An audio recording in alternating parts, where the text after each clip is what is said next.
Thanks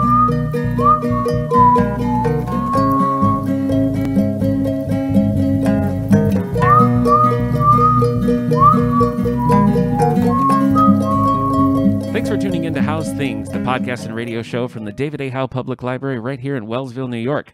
I'm your host, Nick Gunning, and I'm joined here by my masked friend, Kate Miller. Kate, welcome back. Thank you. Good to be here. Listening back to the episode I did with Malik a few episodes back, it was like, boy, you can hear those masks. A little bit. You're coming through crystal clear. Oh, good. In my headphones. Okay. So all right. Well, it just shows that we're being safe. That's right. That's all this that will be a episode brought to you by masks. Anyway, today's episode is going to drop on the first day of Women's History Month. So all throughout March, we're going to be highlighting women authors with special spotlights and interviews. Today, we're going to be talking about Patricia Briggs. And Kate, I feel like your love of Patricia Briggs has popped up in podcast pasts. Yes. But we've never really done a full and complete deep dive into it. We definitely haven't. I'm excited to take this journey with you today. Fingers crossed. Let's hope it meets the expectations. Okay. Let's get into some bookmarks, see what we've been reading and watching. Bookmark.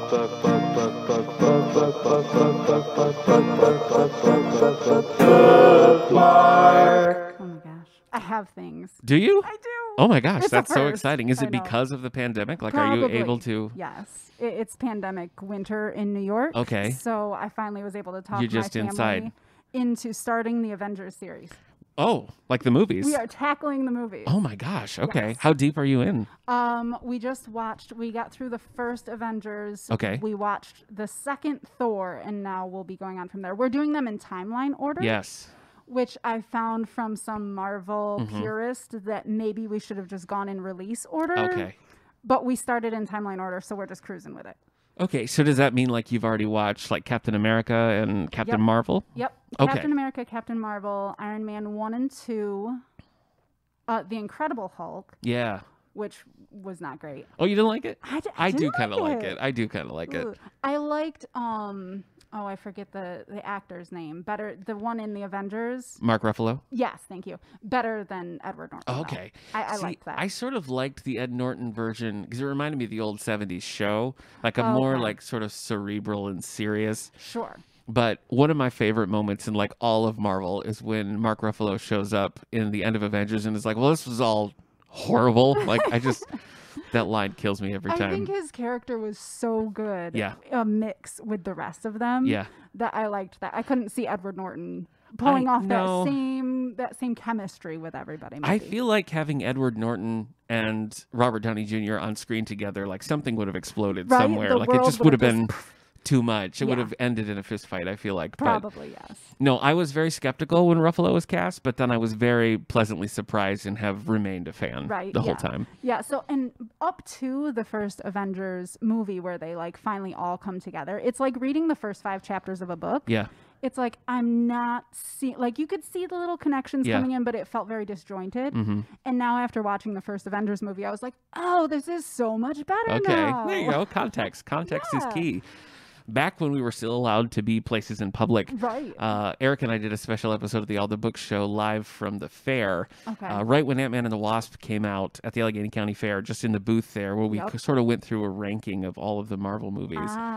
And that was back when Eric was editing the podcast. So it was a very long episode. It was, but that was a bear to edit because luckily people kept wanting to like come up and talk to us, and so we had to pause every few minutes, and get back into it. You needed 2 separate podcasts, really. Exactly. But you can find that in the All the Books archives at soundcloud.com/allthebooks.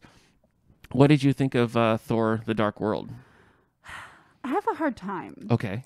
Chris Hemsworth is super easy on the eyes, so I'm always for Thor. Okay. But I don't like the Jane Foster character. Oh. I liked it initially. I was like, oh, she's a smart, scientific female, and then she's just like swept off her feet by this Norse god type of person. I'm like, I'm not buying it. I hear what you're saying. The storyline beyond that, because I always put my feminist glasses on first to judge things. Beyond that, I enjoyed it. Oh, good. Like, there hasn't really been one that I didn't like. Yeah.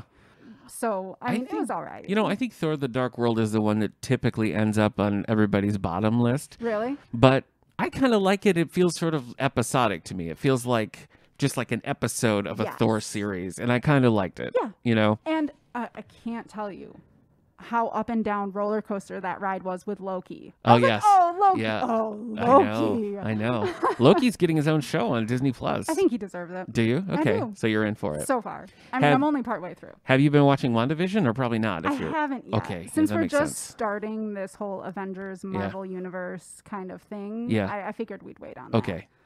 We're loving it. Are my you? wife and I. Yes. Yeah. I only hear good things. And the same thing, my husband and kids don't like to sit down. We've talked about this before too, because it always drove Eric crazy that I would have to pause a movie or not finish something because of the kids. Wonder Woman for you was a 5-part miniseries that you watched in 20-minute increments. Like every 2-hour Marvel Avengers movie ends up being at least 2.5 to 3 hours. We need snacks. We need bathroom breaks. The dog needs walk. Definitely. Blah, blah, blah, blah. It's an adventure every time. So my husband is like not looking forward to Endgame because it's just over 3 hours long. It is, yeah. And I'm like, but everybody says it is worth every minute. Yeah. I'm like, we'll see when we get there. I don't think you'll be disappointed. Yeah. So fingers crossed. For you, that's going to be like a Roots level. It's a like that's whole how long day. it's going to be.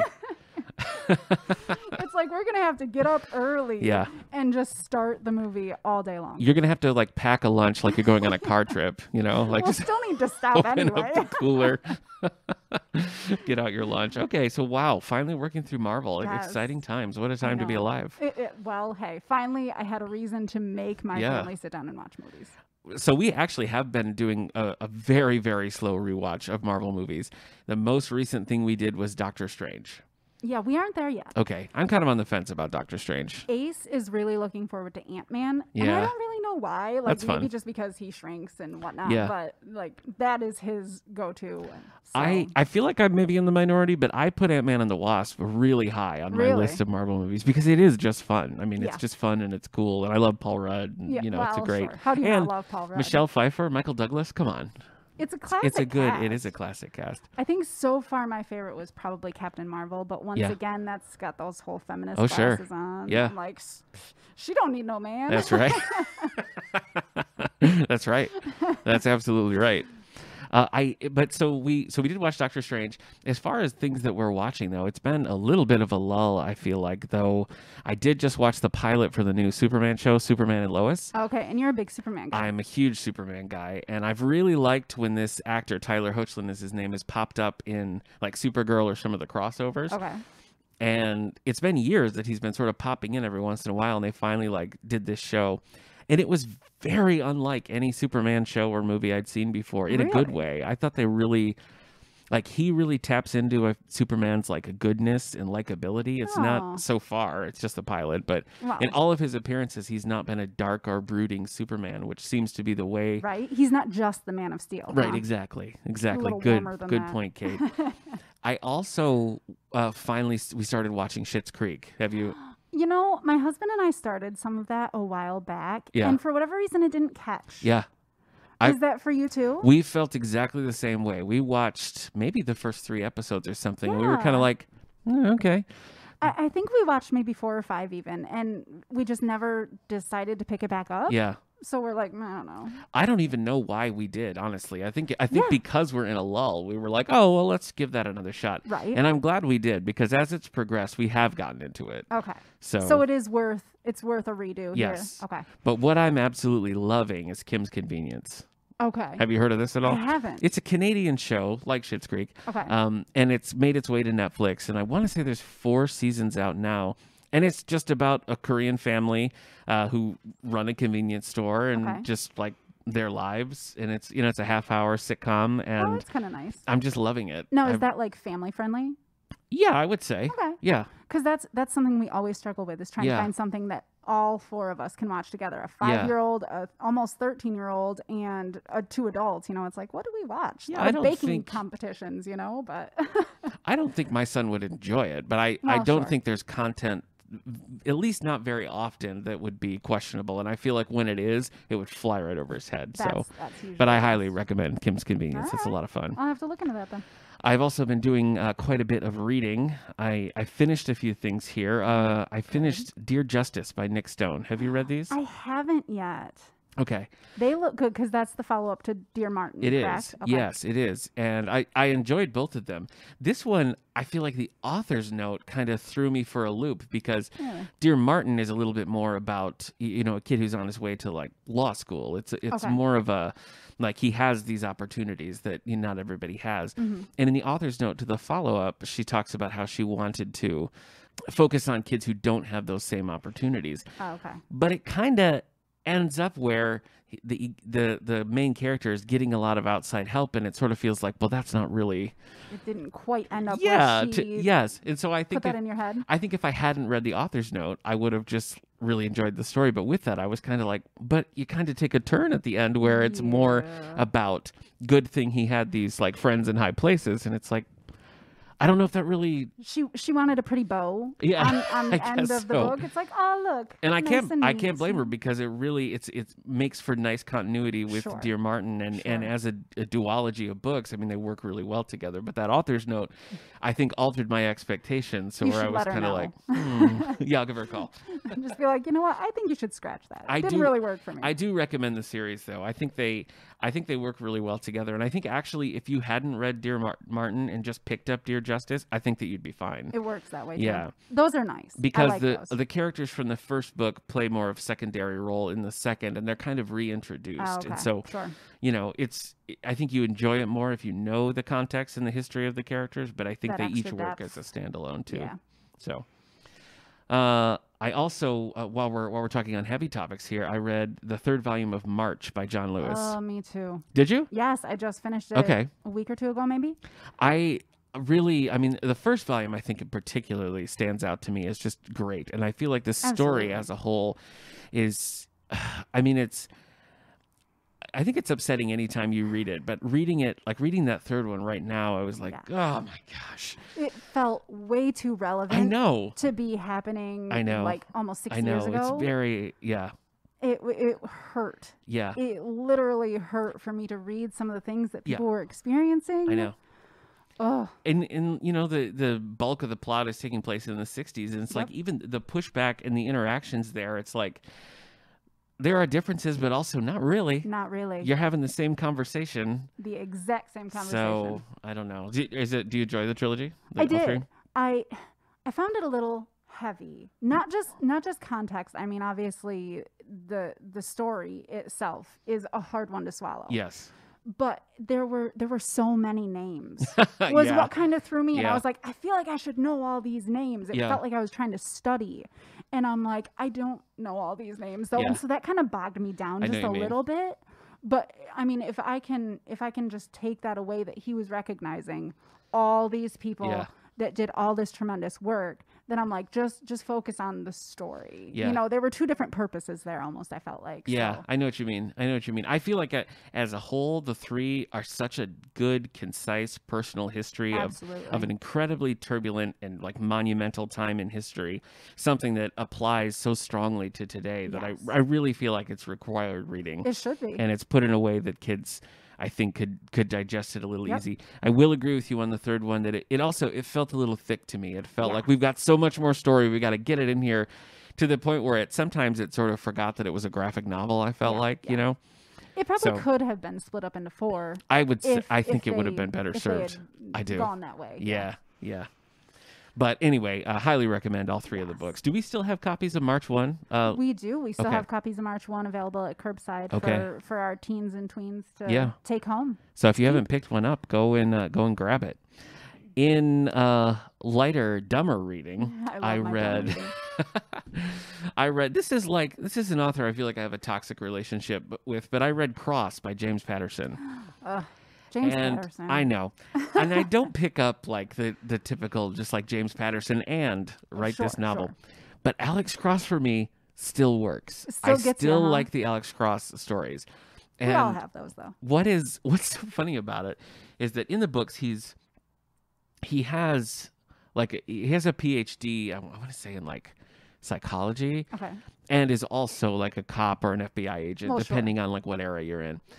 And I feel like Alex Cross as a character tends to like overpower the story. And so in the last couple that I've read, It's like when there's the serial killer or the villain that he's chasing, like those sections, I'm just like, yeah. But how's Alex work-life balance? Exactly. That's what it's like.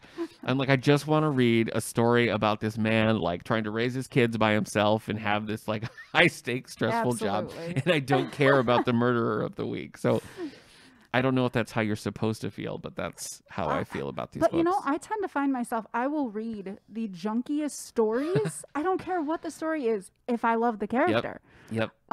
That's me and Alex Cross all I might day. say this wrong because, it's one of those things, you read it, you don't always say it out loud. I always pronounced it Terry Goodkind. Eric looked at me like I had grown a third eye in my head when I said that. Yeah. And he said Terry Goodkind. How do you say it?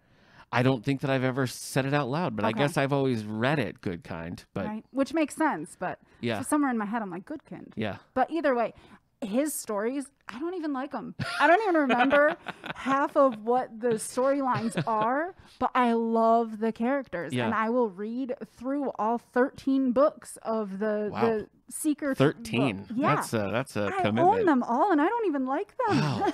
Wow. So you get it. You get it. You get my love of Alex Cross. Though. This one had a kind of a meta moment here because this book is the one that was adapted into the movie where Tyler Perry plays Alex Cross. Okay. And in the book, Alex Cross is watching a Tyler Perry movie. No way. I was like, whoa. Somebody was like, I'm going to get on that. Yes. Finally, I was in a Superman mood thanks to Superman and Lois. So I read Superman Up in the Sky by Tom King. Nice. Tom King is a pretty highly respected comic book author at the moment. I feel like he's also kind of polarizing. I've liked some of his stuff. Didn't like this Superman story. Interesting. It was about Superman trying to rescue a little kid who was abducted by an alien. And it was more an examination of like, Superman's goodness than it was about like this plot.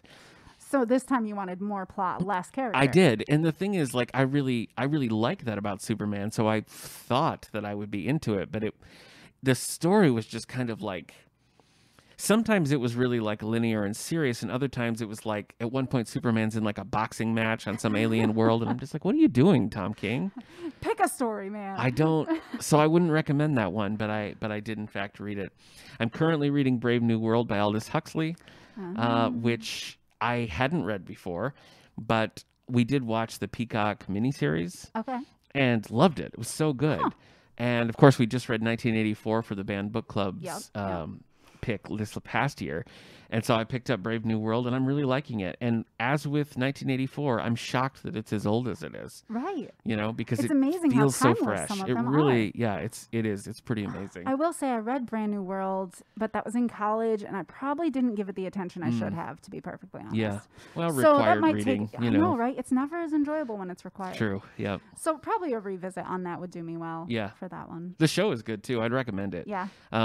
There's noticeable differences as with always, but sure. I do feel like it's a pretty good adaptation, at least so far. Well, that's good then. What about you, Kate? What's on your reading list at the moment? Have you read anything good that you'd recommend, or oh my gosh, yes, recommend that we stay away from? We read chapter books at night with the kids. Okay. Few minutes a night, couple chapters, whatever we can get in. And I picked up Flora and Ulysses by Kate DiCamillo because I saw that Disney Plus was going to be putting a movie out. I was like, that'd be fun. Read the book, watch the movie. We loved that book. Okay. Absolutely loved it, all of us. There were just the quirkiest characters, and the storyline was so sweet. And it ended up it was the perfect little package for a family read. Yeah. I will say I wasn't as thrilled with the movie because we already watched that. Look at me watching new releases. You're up to date. I am on top of things. So Disney kind of Disney-fied the storyline a little bit. The parents get together and this, that, and the other thing. So there were some Disneyfications there that I didn't necessarily like, and they took a little bit of the color out of the characters. So the book, like 2 big thumbs up. The movie, for me. Do you know what I weirdly liked? Speaking of Disney Plus, the Lady and the Tramp live action movie. That's one we haven't watched yet. I had no interest in watching it, absolutely no interest. I wasn't that interested in the animated one. Agreed. My wife had a lot of affection for the old one. And just one day it was like, oh, let's watch a movie. And I put it on and we were very pleasantly surprised by it. It was, really? So it was an improvement. It was. It was just enjoyable. That's and fun, it cleans up some of the questionable aspects of the original, you know, in a very clever way, you know, so you still have kind of the feel without, you know, the things that you have to explain to your children. So that was nice. I wish they could redo The Little Mermaid, you know? Yeah, well, you know. Because I'm like, Lily, this is not a way to live. Don't be a little mermaid. That's true. The messaging of that is pretty flawed. Yeah. Take a run at that. Take a run at Grease, and then get back to me. There you go. Yeah, no. Okay. We need something better. Definitely. All right, so Flora and Ulysses. Flora and Ulysses I loved. And I finished the March series. I also read Class Act by Jerry Craft. It's the follow-up to New Kid that won the Newbery last year. Yep, I read New Kid. And I read New Kid last year, and this is it reminded me when you were talking about Dear Justice and Dear Martin, how they work together. Really good book though. I really enjoyed the fact that it didn't tiptoe around some topics that people of color have to deal with. You know, there are these two black boys that go to a private school and you know, they have to deal with being the minority and how that feels and how it feels when they go home. And there's no tiptoeing. They're laying it out there like, no, you may not touch my hair. No, I'm not, you know, don't just expect these things of me. So that was, for being a juvenile graphic, it really packed a punch, truly. So I liked that a lot. I liked both of those New books, Kid was a pretty bold book as well, so I'm not surprised. It's the same characters in like the next grade. They've grown up and matured a little bit. So it was a good follow-up, and and honestly, even if you didn't know New Kid, still would have been a good book. So I really liked that one. Oh, I picked up James and the Giant Peach. That's our next family read that we're going to do. You're a big Roald Dahl fan, though. I'm getting there. Yeah. I didn't know I was, but we read Charlie and the Chocolate Factory and Matilda and Charlie and the Great Glass Elevator. So weird. No. Have you ever read that one? No, I honestly don't. I feel like I've read James and the Giant Peach when I was a kid, and I think that's it. So weird. Yeah. I really have no idea. Like, they end up in space, and there are these weird aliens. And that's a left talking turn. to the president, who his mother is his advisor, and he's like, no, Johnny, you can't do that kind of thing. Like, it's very off the wall. That's very strange. Okay. So strange. So, I mean, we read through it, but I was like, why did we do that? Huh. And BFG, we loved BFG. Okay. So yeah, I was like, why not give James and the Giant Peach a try? I liked that movie as a kid, so. Creeped me out. Yeah, a little bit. Yeah. Is the book creepy? I would assume. We're just I can't starting remember, it. but. So I'll have to get back to you on that one, but I have high hopes. Yeah, okay. Hopefully it's not like Great Glass Elevator. And no spacefaring adventures for the Giant Peach. I mean, that could be interesting, I guess. Hey, but and I am also reading The Inheritance Games by Jennifer. Oh, I'm gonna mess it up. I think I want to say Barton, Jennifer Lynn Barton. Possibly. YA or yes, it's a YA, a newer YA that we got.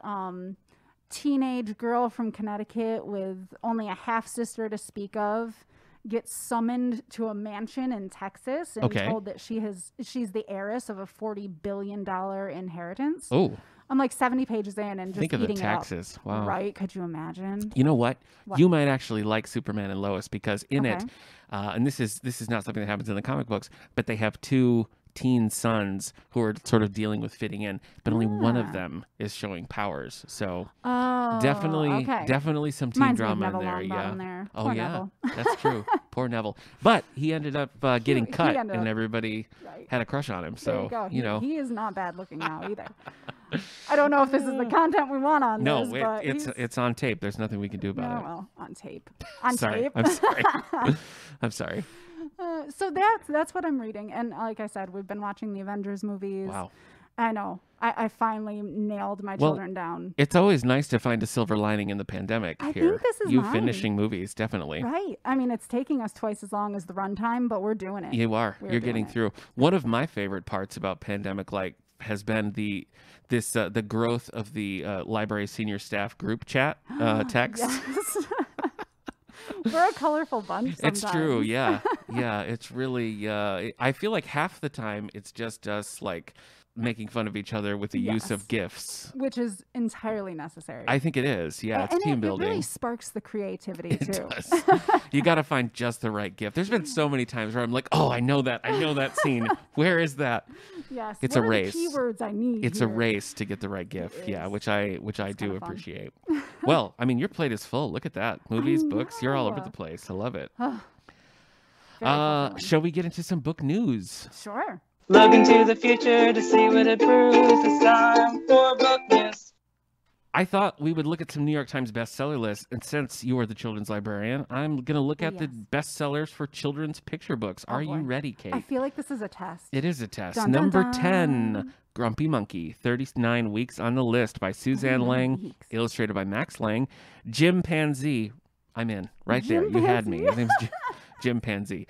Chimpanzee is having a bad day. How have we never come up with Chimpanzee I know, before? it's so good. That's all the synopsis you get, though. Chimpanzee is having a bad day. I would argue it's all you need. I don't. Frankly. I mean, what else is there? No, when you get it, you get it. I have read that, actually. I read that to my son. My son can be a bit of a grumpy monkey sometimes, so that actually, that really spoke to him. It's nice when that works out. Pete the Cat, the Great Leprechaun Chase. Well, that's just seasonal. Yeah. That's why we're seeing that again. James Dean. That's a one-off. Pete opens a leprechaun catching business. Makes sense? Sure. Makes sense. Yes. Why would a cat need to catch a leprechaun, though? What's the phrase? The bloom has gone off the rose. Do you feel the bloom has gone off the rose of Pete the Cat? I kind of do. I think Pete the Cat is only popular now because he's Pete the Cat. It's true. He's really resting on his laurels of the white shoes and the groovy buttons. Yeah. Those are my favorites. Beyond that, yeah. It's kind of like, oh, okay. Some get really, I don't know. Some I just hate reading out loud. Yes. The ones that are just songs, like The Wheels on the Bus. I bought that not knowing I'll never read it. No. Though I do like the Twinkle Little Star one because it includes verses I'd never heard before. Oh, well, that's good then. So See, expanding on it, we have the 12 Days of Christmas, Pete, that my son made me read last night, and I was like, good Lord, please make me stop. See, I won't do it. You won't? No, I have a firm line. You know, it's like December 26th, and my son is like, read this Christmas books, and I'm like, in 364 days I will, my friend. I'm not reading a Christmas book after Christmas. That's insane. That's too funny. I don't mind. Okay. I'll watch Elf pretty much any time of the year. No, I won't do it. So no. Neither will Scott. I worked with somebody at the Houghton College Library. Shout out to Laura Dibble. Today's her birthday. Laura, happy birthday. Well, happy birthday, Miss Laura Dibble. Laura. But I don't know. Laura would start Christmas music, I want to say October 1st. Oh, no. That's even too early for me. I'm day after Thanksgiving. Sure. Blare it. Yep. Let it ride. Yep. October 1st? No. No. That is a little early. I will say that every now and then, like a little before Thanksgiving, I get that like giddy little kid, oh, it's a Christmas song kind of feeling, but it can't sustain. No. Like I can't keep going because then it's just too much. I'm saying October 1st, but if you told me that Laura started listening to Christmas music like early September, you think it could be earlier than that? I think it could be earlier. Yeah, I'll need to check in with her. Number 8 on the list, Soulway by Lupita Nyong, illustrated by Vashti Harrison. After a magical journey with a shooting star, Soulway discovers her inner beauty. I've also read this one. Still a good one. Yeah, it's good. That is. It's good. I'm 3 for 3 at this point, so that's pretty good. I haven't read this one. Ambitious Girl by Mina Harris, illustrated by Marisa Valdez. A celebration of female ambition.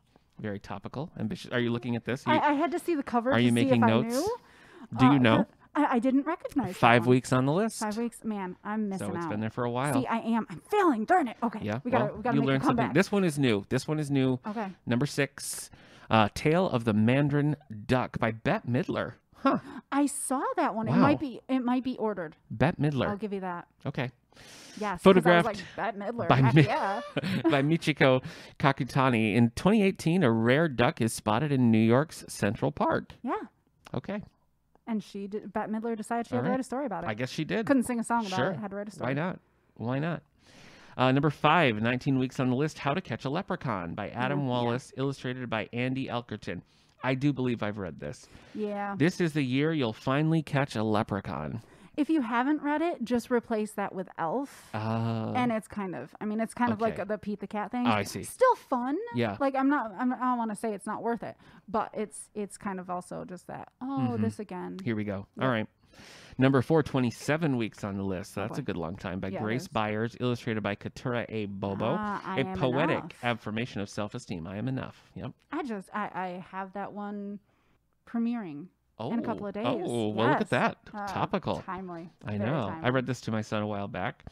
We Are Water Protectors. I'm fairly certain, looking at this cover, I'm almost positive that I read this book. This was speaking of, yes. I'm a little offended. We didn't do the Youth Media Awards this year. I know. I mean, every other year. I was remiss in not doing it. I know. But yeah, I think this won the Caldecott. I think you're right. I think that's why I remember it. Yes. Anyway, by Carol Lindstrom, illustrated by Michaela Goad. Standing up for environmental justice. Did you have strong feelings about the awards this year? I didn't. Youth Media Awards? I feel like this year was hard. Yeah. Because I didn't feel like with being out of the library for so long and half in, half out, I felt like very disjointed with keeping up with those things. I agree. So I was happy with the amount that we actually we had. That's always a nice. That's a good bar, to look at and be like, we did it. Self-evaluation there. Number 2 on the list, 32 Weeks Here, Hair Love by Matthew A. Cherry, illustrated by Vashti Harrison. Another good one. Father and daughter work together on an extra special hairstyle. That is a good one. I like that. Yeah. This, Kate, I don't know how you're going to take this. Number 1 on the list, 36 Weeks Here, Love from the Very Hungry Caterpillar by Eric Carle. A ravenous insect returns with its appetite intact. I don't like Eric Carle. You don't like Eric Carle at all? Do you think that's okay? I mean, it's fine. I don't know. I mean, my son likes Eric Carle, and maybe that's why. Your cardigan, though. Do you think? Like you're kicked out of the library. Yes, I guess you're probably right. Yeah, I am. My son always wanted me to read Brown Bear, Brown Bear. Oh yes. Oh boy. I love Brown Bear. Well, try reading it aloud, Mel. I guess you probably have. I do. It's your job. Yeah. Okay. It's actually okay. So, we're a little book crazy at my house. Yes. I have a bookshelf beside my bed. Okay. And it has my books on it, yes, but it also has a stack of books that the kids like to be read over and over again, and that is one of them. It is there. See, I maybe it's because of like the access that I have here, but I think it's also that I have just a little bit of an obsessive personality when it comes to this kind of thing. I will we'll check out a big stack from the library, and I'll read through them like maybe twice, or me or my wife kind of trade off bedtime, and then I'll take them back, and we don't. There's very few books that I've read like hundreds of times. I see. The repetition gets you. I don't like it, and I also I feel like there's so many cool books. True. I just want him to keep reading more, but I also feel like maybe in doing that, I've taken away him having a very deep affection for very specific books, and it's more of a broader net. He'll be able to do it himself soon too, though. He'll be able to be like, I want to read Harry Potter 18 times in a row, and he'll be able to do it. They're talking from personal. I guess he does have certain books that he the Tiny Titans graphic novels by Franco and Art Baltazar. He has read through those quite a bit. Those, huh? And Jarrett J. Krasaka's Lunch Lady series. Okay. He is all about. See, so he's got his own. Yeah. He doesn't need Brown Bear. He and I have been doing little book clubs together where we'll read something from the junior series. Right. He'll read it and then I'll read it. Mm-hmm.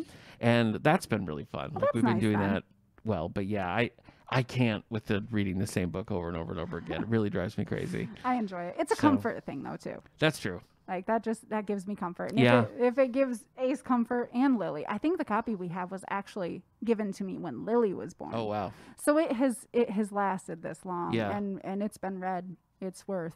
The ones that I would put in our top tier would probably be Super Truck by Stephen Savage. Yes. That just hit him exactly right. He just loved it, and the original Pete the Cat.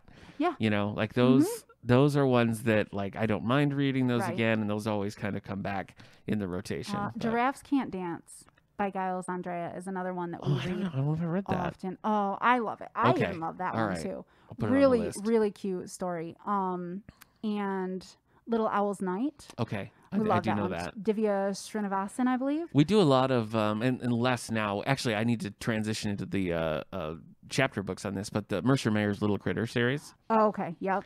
I feel like maybe I've read every single one of those to my son over the last couple of years. But only once. Yeah. But there are chapter books about Little Critter. I know there were easy reader ones. I guess I didn't know if there were chapter Yeah, ones. there are, and there's some that are vague. It's like Little Critter meets Goosebumps. There's these sort of vaguely creepy critter books, which I haven't read, and I don't. I don't think I have time for the nightmares Creepy that would bring about. But anyway, well, so no big surprises here on the children's bestseller list, but there were a few breaking through. It wasn't all 30 weeks on the list. Right. Several of them were. We got to get Bette Midler in here. We do. Yeah, we do. I wonder how much she'd charge for a Zoom. Probably a lot. Probably. She's worth it. I would agree. I would agree. Favorite Bette Midler movie? Oh, I don't do movies. Sorry. Yeah. She did have a sitcom. It didn't last very long. Not a fan. No. Okay. All right. Well, keep going. New topic. Let's move on to the topic at hand, and that is our author spotlight on Patricia Briggs.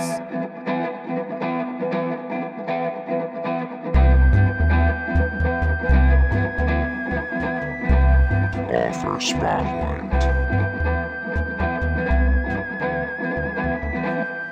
See, that music really gets you going. I like that heavy guitar. Anyway. Geez. Patricia Briggs. Patricia Briggs is our topic today. You can find more at patriciabriggs.com. It's actually a great website. I don't know if you've spent any time on the website here. I mean, I haven't fangirled it or anything. What I really appreciate, and my experience with this author is very limited. We'll get into that. I'm the novice and you're the expert here. Boy. But she has a book list and she also has a printable Mercyverse timeline. Isn't that nice? I mean, I love that. See, so it goes back to the Avengers and Marvel. There you go. Do you read them in chronological timeline order or? Yes. This is a habit that back on the All the Books show, Eric would very regularly curse me for my habit of wanting to read things in chronological order. I think it makes more sense. Sometimes. I did finally get broken of it because I think it was maybe the Jack Reacher series, Lee Child's Jack Reacher, that I was trying to read in chronological order.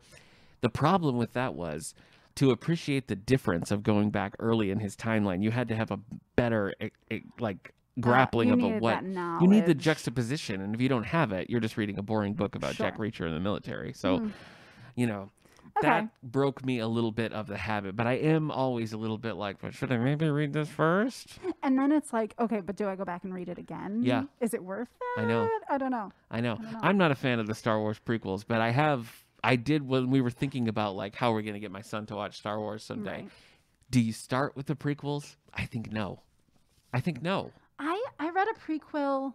Gosh, I can't even remember what it was. You said prequel so weird. I can't. I have to. Geez. You were like prequel. So I don't talk funny. Eric always used to say I did too. I don't. Oh man, it's the first thing I noticed. It's the first thing I noticed, but I figured if I heard it. There you go. Okay. Yeah. Maybe it was just because I was moving it. You said it as I would picture Michael York saying it. You were like, prequel. All right. No, I feel obliged that I should say it that way. I think you should, yeah. I read a prequel. No, that was the wrong way, but that's fine. That's okay. Lock it in. I read a prequel to something, and Eric just rolled his eyes at me. Mm-hmm. I wish I could remember what it was now. And I'm like, I don't know. It seemed it was the first one, wasn't it? He's like, no, it wasn't. So So I understand I don't know. Eric's getting a lot of name drops in this episode. That's the last time I did a podcast though. It was with him. Okay. So gone but not forgotten. Yeah. He's still. I mean, go radiomeanwhile.com. You can find all of the podcasts that Eric still does. So go listen to him. It happens. It happens. All right, I'm going to read you. I know. I'm going to read you the biography from Patricia Briggs' website. I will say I'm not an expert on the author herself as much as I am the characters. Well, you're going to learn some things. So there might be some knowledge here. You're going to learn some things today. I learned in reading this that her mother was a librarian. Isn't that awesome? So right away we have a connection. Anyway, from patriciabriggs.com, Patricia is the #1 New York Times bestselling author of the Mercy Thompson series and has written 24 novels to date. She's currently writing novel number 25 as of this recording.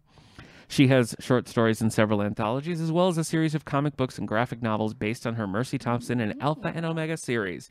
Patty began her career writing traditional high fantasy novels in 1993, a simpler time, wouldn't you say, Kate? Well, sure, since I was 6. And shifted gears in 2006 to write urban fantasy. Moon Called was the first of her signature series about Mercy. The non-stop adventure left readers wanting more, and word of this exciting new urban fantasy series about a shape-shifting mechanic spread quickly. Sure. The series has continued to grow in popularity with the release of each book. Patty also writes the Alpha and Omega series, which are set in the same world as the Mercy Thompson novels that began as a novella, expanded into a full new series, all of which debuted on the New York Times bestsellers list. Look at that. Pretty exciting. It sounds exciting, doesn't it? How did you discover this series?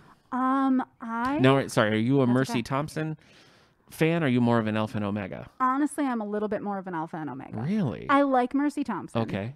But when I read the Alpha and Omega, it was like there was no going back. Okay. There's something about the relationship in that one that just, it sunk with me a little bit more than Mercy. Like the romantic relationship? Yeah, Is it a romance? Okay. Yep, there is a romance in there. All And right. I mean, it's not like one of your bodice ripper romance kind of All right. books. Yeah.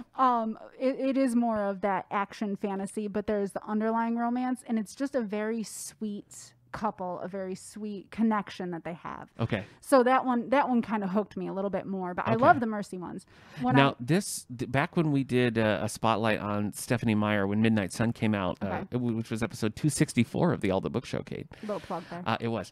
I was joined by Kendra Mickles, who was the guest on that because she's a Twilight super fan. Okay. And I won't judge her too harshly.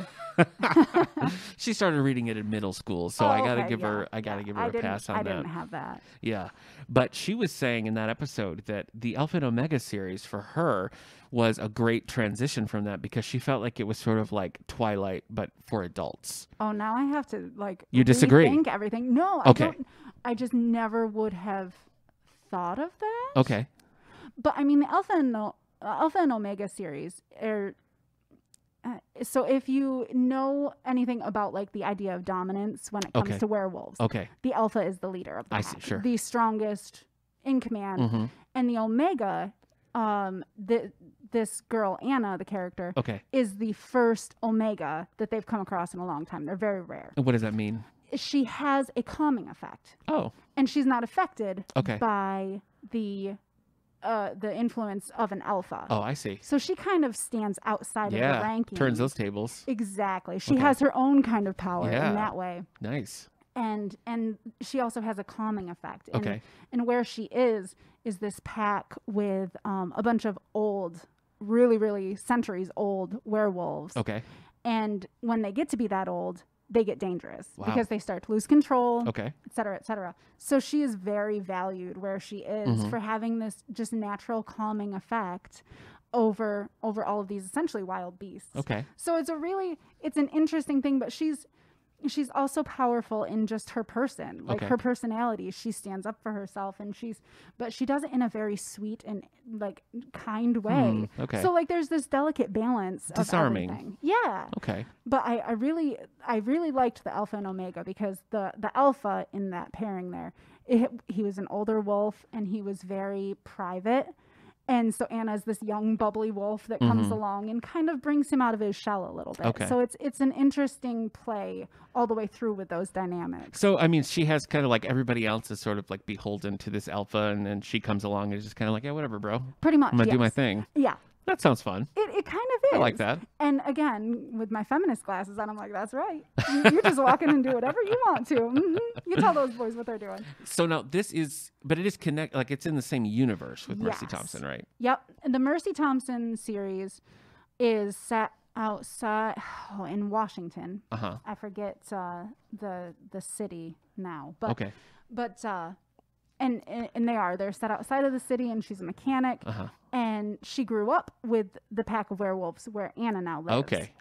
Because it's a really deep world. Okay. There's a lot going on. Well, there's a lot of books. I mean, just looking at the website here, I mean, it's a pretty expansive. And it's a lovely little grab bag of all your supernatural creatures. Nice. You've got werewolves, coyote shifters. Sure. Didn't even know that was a thing. Didn't know I wanted it, but now I do. Exactly. Vampires, witches. The Fae play a really big part. I don't know what that means. Like fairies. Oh, okay. Only more of the I don't know if it's Celtic specifically, but the more like of legend. Okay. Not like little fairies with wings, pixies, not like kind of things. Not a Tinkerbell situation. No, these are the Fae. They're very powerful. It sounds intense. Exactly. So I mean, there are a lot of different levels, and I actually. That was another book I read. Sorry, I read Hatchet. Hatchet. Oh, I'll get back to. I could talk here. Hatchet. All right. But my husband got a copy of Hatchet, and he read it and enjoyed it. And he was like, "I think why don't you read it? It's really short. You'll get through it." Yeah. It only took me a few days to get through it, and it was fine. But I was like, "I think you need to read a book of mine now." That's only fair. Like, okay. Yeah. So I initially handed him the first book in the Mercy Thompson series. Yeah. He's like, so she's a coyote that works for a vampire? I was like, no, man. Like, you didn't even read the synopsis, right? But she also does, like, she works on German cars, right? Yes. Yeah. Which is funny because her name is actually Mercedes. There you go. So, yeah. Yes. So I read the first, so Moon Called, is this what you gave your husband? Yes. Okay. 2 things. First, we did a Gary Paulson Hatchet Spotlight on the All the Books Show, episode 238. There you go. SoundCloud.com/allthebooks.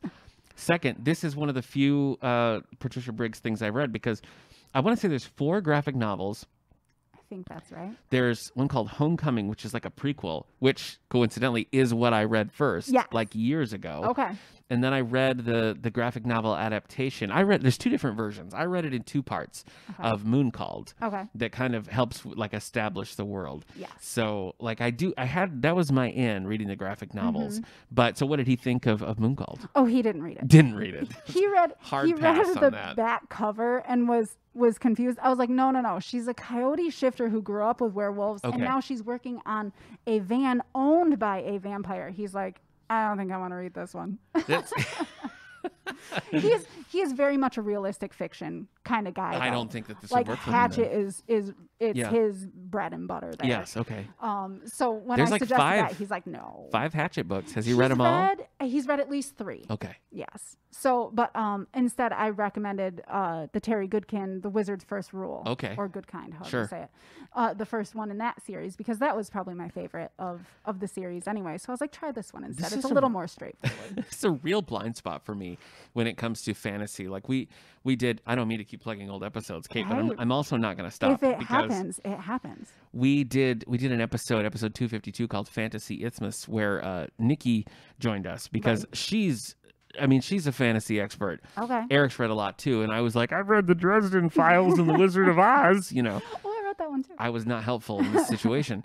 But having Nikki on there was really helpful because we got into all this deep stuff, and I don't know why, because like I like superheroes, I like sci-fi. I don't know why I can't. I know, but I don't know why I can't like cross over. I don't know. You know?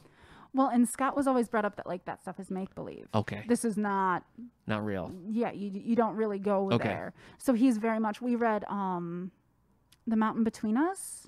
I think it was. Gosh, I can't remember. It With was the plane years crash? ago. Yes. Okay, I've seen the movie. And again, that was another. It was a very realistic fiction. This is real life, and it's got that outdoorsy adventure kind of thing. So that's kind of where his strength lies. And I was like, here, look at this book about werewolves. Yeah. And he's like, I can't do that. Can't do it. I get it. It is. There's Dresden a hard line. Dresden Files did kind of work for me because have you read? Is that the one you said you read? I haven't read that one. No, I've read Wizard of Oz. Okay, sure.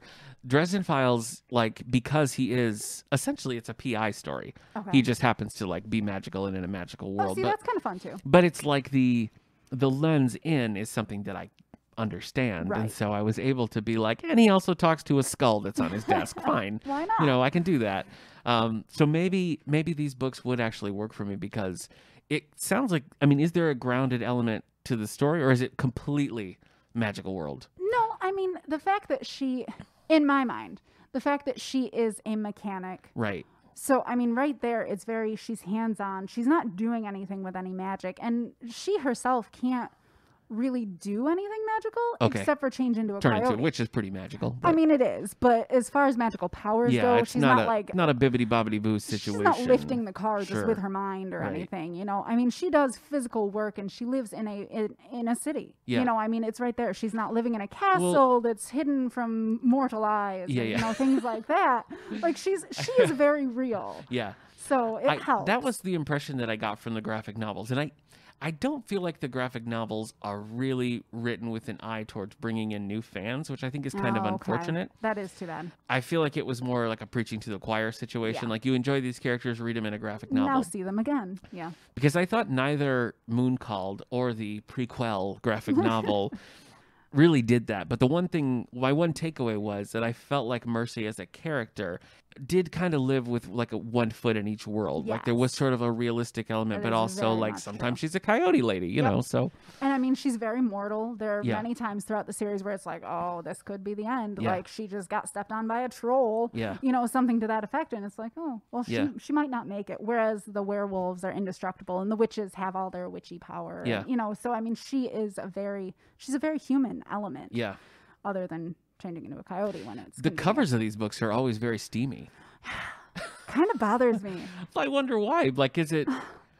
I mean, typically when you see that kind of thing, it's like maybe geared towards men, but I don't know if that's really what they're going for. I've always been confused by the covers of these books. How about that? Okay. And it's difficult for me because that's not how I would dress as a powerful mechanic Coyote woman. mechanic, yeah. I'm like, why does that have to be it? So I'm gonna go full on. That's the publisher and illustrator. Okay. Like that's on them. Yeah. It's totally. Because it's typically just her. It's not even like a man and a woman. It's usually just her. Until you get to the Alpha and Omega. Yeah, okay. There are, but even that's usually like a woman and a werewolf. Right. So that's a little bit different. But even then it's, crop tops and very exposed in a lot of ways. That's what's always been confusing to me about this series, because like I don't know who the illustrations are I've going only for. read a couple, but it's like it doesn't really seems like that gels with the tone of the book. So but they don't show any sign of changing either. It's like, however many, like 20 books or whatever in, or still okay. Yeah. I'm just curious. Yeah, so that has always been a little bit of a gripe of mine. I'm like, why can't it just be, this strong woman wearing like her coveralls or something? Right. She's under the hood of a VW. Yeah. I don't know. Yeah, why going from the covers, I don't understand why there hasn't been like a Mercy Thompson movie starring Megan Fox yet, right? I mean, why haven't we had that? and this is not, I mean, if we're talking about this for Women's History Month, like, man, isn't this just the history of how this stuff works, though? That's true. That's a good point. She's a strong, independent woman who owns her own business, and yet she still ends up on the cover of the book wearing a crop top exactly. and It's like, we don't want to sell something. out those sex cells. No, put her, exactly. put her in a tankini. Jeez. Even that would cover too much, I think. I guess so. Gosh. So yeah, that is a gripe that I have. But the characters, if you can remove yourself from the image of the cover, they're so strong. They're such strong women every time. They don't need a man. Eventually they end up with a partner who is suitable, and they understand their coexistence. Right. It's not she needs someone to come and save her. She needs someone to support her. She's fine all on her own. And I think that's always what draws me to these books. Yeah. Is they're just such strong individuals. Yeah. And it works. She can do it all herself. And I'm like, heck yeah. Like, let's go. So how did you first pick one of these up? Like, where did this come from? I was working at the Belmont Library. Okay. And I don't know what I had been reading. I think there were some Meg Cabot books. They were like this girl that had been struck by lightning, and she had superpowers. And I looked at Carrie Jeffords, the director there, and I said, well, I don't know what else to read. And she goes, try these. So really, it came from Carrie over at the Belmont Library. So was it Mercy or was it Alpha and Omega? It was Mercy. Okay. Yep. I started with the Mercy because they kind of came first. Yeah. But yeah, so I started with Mercy and I gobbled them up. I looked for everything else that she's read. I actually own, I think, almost all of her books. She's got a couple of duologies from before the Mercy books that they aren't as catchy. They aren't as quite as good for me. Yeah, I know we have a couple in the collection that are just standalone or just separate fantasy series. So I mean, those aren't as great, but when I kind of get hooked, Yeah. I'm like, I have to read it all now. No, I get it. So I've got them all. Slightly obsessive, as we covered earlier. Bit. Yeah, maybe. Yeah. But yeah, she's just. I love her characters. Again, I could probably not tell you what actually happens in half of the storylines. I'm like, but it was really good. Yeah, yeah. Those honestly are kind of my dumb reads. Yeah. Like the ones that just don't numb my mind and I can sit back and enjoy, and it's in a very escapist kind of read. So those are my go-tos for that. Now, I guess I would classify this as urban fantasy. I think that's what they call it, yes. Like urban, because of similar to Dresden and like Jim Butcher books. Are you equally drawn to just general fantasy? Yes. Okay. I was reading Victoria Aveyard, I believe is how you say it, and those were fantasy. And again, same thing. Just you go somewhere else. Even though the Patricia Briggs books are set in an actual city in Washington, in the United States, I could go and visit this place. Yeah. You still escape. Yeah. So that's a lot of what I read is that fantasy where it removes you from your own reality, at least. So what do you think was the first like fantasy, like going way back? Like what's the thing that got you into the fantasy zone? Like, can you remember a book? Probably Harry Potter. Harry Potter. Yeah. Okay. That was probably the first. And I worked through those through high school pretty much. And then, since I've read all the Sarah J. Maas. Oh, sure. Yeah. Similar, a strong female. I wouldn't classify it as strong as Patricia Briggs characters, but strong independent females who aren't of this world necessarily. And that's my bread and butter. If Scott is adventure and realistic fiction, I'm off in another world with these strong females going on adventures. Did you read Sarah J. Maas's Catwoman book? I didn't. I haven't read it either. I've read her series. Okay. The Court of Thorns and Roses, and the titles always confuse me. They're all so similar. That was just an interesting, when they did that, I think maybe there's 4 of those books, and they got pretty high profile juvenile authors. Lou and Sarah J. Maas. Matt De La Pena wrote the Superman book. Yeah, so they got sort of top tier. They were using their popularity from the other series. Yeah, I was just curious. I'd never actually read that one, but no, I mean I wouldn't turn it down. Okay, all right. I'm smelling a book club in our future. That's what I'm hearing. Where would you recommend, if people want to pick up this series or just Patricia Briggs in general, what's the starting point, do you think? It's got to be Mooncalled. Mooncalled. Yeah, okay. that establishes the whole world, because I picked up, I think it's Burn Bright is the first one of the Alpha and Omega series. Okay. Not long ago, and it's been years since I read it. And I was like, wait, what's happening? Yeah. Because it really kind of dumps you in the middle of this situation that was happening in a Mercy Thompson book. And picks up that storyline. So it was almost disorienting for me, who does know the story, to still jump in at that point. So definitely the first Mercy Thompson book. Called. I wish that the graphic novels were a little bit better as far as establishing the world, because I do think that's the biggest flaw in the Mooncalled adaptation, was that you're kind of dumped in it, and you don't really. I don't think you really get enough of the parallel between the typical world and the magical world. Right. You just don't I never really quite understood what the world was we were living in. How widely accepted is it that some people turn into coyotes? Yep. Is that something that's mined a little bit more in the books? A little bit. It's still, because I even just picked my copy of Mooncalled up last night to kind of refresh, because again, it's been years since I've visited them, besides the new releases. So I went back to that first one, and even within the first couple of pages, she says, once I realized that there was somebody standing in my garage, I could smell that he was a werewolf. And then within the couple of pages, she goes on to say something about, well, even though some of the lesser fae have come out to the public, the werewolves aren't ready to do that kind of thing. So within a handful of pages, you're getting some groundwork as she's not a werewolf, but she knows what's happening, and there is some kind of public knowledge about that too. Okay. So it lays it out fairly quickly. Okay. That way. All right. So Mooncalled is the best starting point, but for your money, Alpha and Omega is the series where it's at. It is. Okay. How many books is that up to? Do you know? I think it's quite a few. Book is going to be for Alpha and Omega. I think the 5th book is going to be released next month. This coming month, March, and I gotta think the Mercy series is up to at least 10. Okay. So there's a wealth of material there for Mm-hmm. anybody who's into it. But okay. Yeah. And we have most of it, I feel like, here in our collection. And if not, we can certainly get it absolutely through the other libraries. I will advocate for that. Good. The author, again, is Patricia Briggs, and you can find more at patriciabriggs.com, including an in-universe timeline, which I'm all about. Always. So gotta have options. That's good news.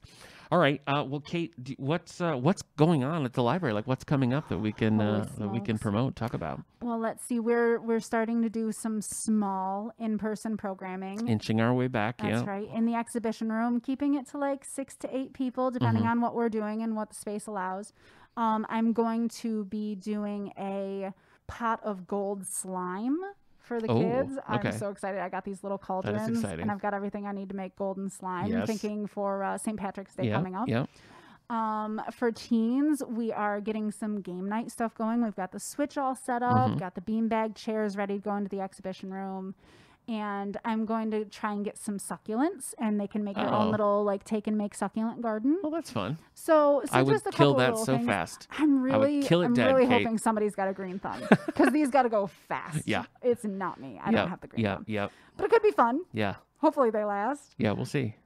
We are batting about the idea of holding some kind of spring event. Hopefully the weather turns for us here shortly, and we can get outside on the front lawn, the front terrace, and think spring a little bit. Yeah, and some sort of modified version of the Rotary Easter egg hunt scheduled for April 3rd. That's coming down the pipe too. Yep, so faster than it seems like. Yeah, it's true. Yeah. It's almost March, so that's which I'm so glad. Yeah, I can't wait for. The I know. Sunshine. I'm ready. I'm ready for a little bit of warm weather too. Yep. Yes. Yep. Well, Kate, thanks for. You know what? I feel like this was maybe the easiest to get you on the podcast this time. So maybe Eric was the problem. Oh, you know. Do you think? We'll see. We'll revisit this. Or it could be that I've been recording myself for a year now. That's true. That's true. I'm slightly more comfortable with it, I suppose. There's more episodes of Kate's story time than there are of Friends at this point. It's a lot. The one where Miss Kate's cat jumped on the lap. Exactly. Well, Kate, thanks for joining us. And again, thanks for having me. Check out some Patricia Briggs here, and we'll be back again next time. See you then.